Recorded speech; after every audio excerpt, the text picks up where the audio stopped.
Ever since I saw the E6 V2 Shiny Founders Edition finish, I wanted to do a mirror polished keyboard. I had a bunch of keyboards whose finishes I didn't love, so I tried my hand at getting these to a shine. Let me just say, it's a lot harder than some videos make it out to be. Just to note, this entire process is dangerous, dusty, or waxy, so please excuse the lack of footage. For this process, here's what I used. Exact links in the description where applicable. A bench buffer, $80, 2 extra buffing wheels, $14, buffing compound, $18, 320 grit sandpaper, $10, 400 grit sandpaper, $10, buffing wheel rake, $20. And these are things that I had lying around. An electric sander, optional and not a replacement for hand sanding, but can speed up the initial material removal. Masking tape, if you want to attempt to protect the inside of the case from black marks. Industrial oven cleaner to remove anodization. I personally spent about $150, so I think you can keep it under $200. To begin, you'll want to remove the existing finish. I had 2 anodized boards and 1 with micro arc oxidation. I used some industrial oven cleaner whose active ingredient is sodium hydroxide according to Google. This is some seriously strong stuff, so you'll want to mask up and work in a well-ventilated area and with gloves. To give you an idea of how strong this is, I had a bit of an air gap in my mask and I got a nosebleed from a little huff of the fumes. For those of you that think you can power through it, I'm sure you'll change your mind as soon as you smell a bit of it. Removing anodization is a pretty quick process, taking about 3 or 4 spray downs with water washes in between. After the initial spray, you'll see it bubble up. Micro arc oxidation was much easier to remove. I had to spray then rub the finish off over the period of about 30 minutes. You should research what finish remover works best for your situation. Once the existing finish is removed and the piece has been cleaned and dried, we can move on to sanding. Most keyboards go through sandblasting before finishing, which leaves a matte finish of varying roughness. At a micro level, these are a bunch of peaks and valleys that we want to flatten out with sanding. How long you'll have to go for is going to depend on how fine the sandblasted finish was. For example, my XYZ60 required almost 2 hours of sanding while the Bloop 65 only needed about 30 minutes.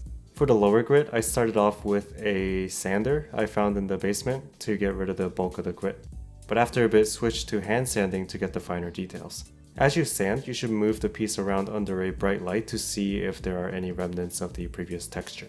One thing I found to be helpful is to use a sanding machine that leaves random patterns, then start hand sanding in one direction.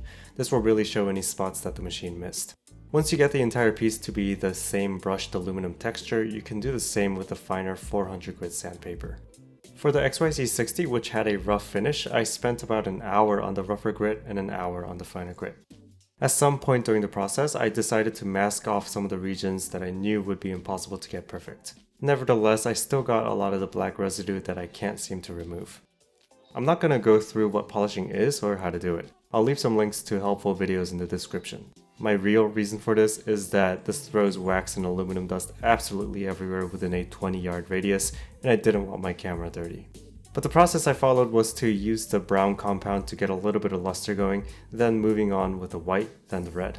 On separate wheels, of course. I spent about 45 minutes on the brown, then 15 each on white and red because they didn't actually seem to make much difference. This probably comes down to me not doing enough sanding or losing patience in any one of the polishing steps. One thing I'll say is that engravings are an absolute nightmare to polish around. The wheel constantly gets caught on it and leaves a bunch of residue behind, which then prevents any of the polishing from actually reaching the metal. If you need to do it, you should consider filling the engraving with some kind of temporary thing like nail polish. When you're done, you can try washing the part in soap and water, but the wax will persist. What I found works is to wipe the entire thing with isopropyl alcohol. You can go ahead and apply a clear coat to this, but I didn't bother. So yeah, we can take a look at our finished product here to see that it's nowhere close to perfect. We have inconsistent spots, scratches, and weird lines from holding it in one place for too long. But these are mostly issues that are only visible on the large bottom surface. I really like the way it looks on sides and top bezels. On the Bloop 65, I actually sanded the polished bottom down because the engraving issue I mentioned, and it doesn't really look that bad in my opinion, so that could be a legitimate option. In the grand scheme of keyboards, the equipment and time cost for this is not that bad, but this is a skill that you're going to need to practice and get good at. Besides, lubing some switches doesn't leave you looking like a coal miner at the end of their shift. No doubt people with more skill and crucially more patience than me will have better results, but really you should not be performing this on any board you plan on selling. There are a lot of risks involved and you'll most likely dent the board in some places. Orange 80 I've deemed unsellable, and the Bloop 65 and XYZ 60 I fully intend to keep forever. Clearly this is not the most proper way to do this, but at least for my standards for a board I'm going to use, it's good enough. Maybe that was helpful to a couple of you.